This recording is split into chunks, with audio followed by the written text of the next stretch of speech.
أعوذ بالله من الشيطان الرجيم. بسم الله الرحمن الرحيم. إن هذا القرآن يهدي للتي هي أقوم ويبشر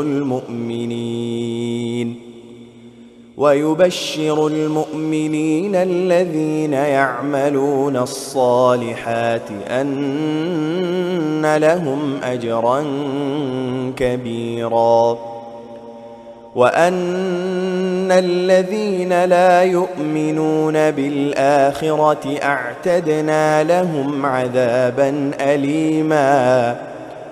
ويدع الإنسان بالشر دعاءه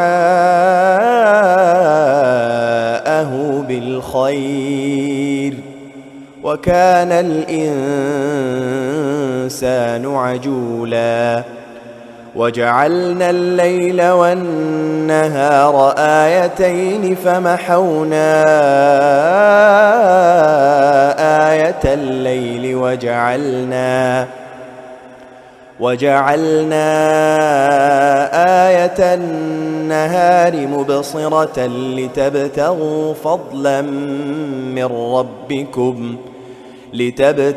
فضلا من ربكم ولتعلموا عدد السنين والحساب،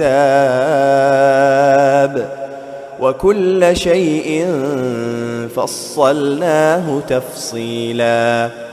وكل إنسان ألزمناه طائره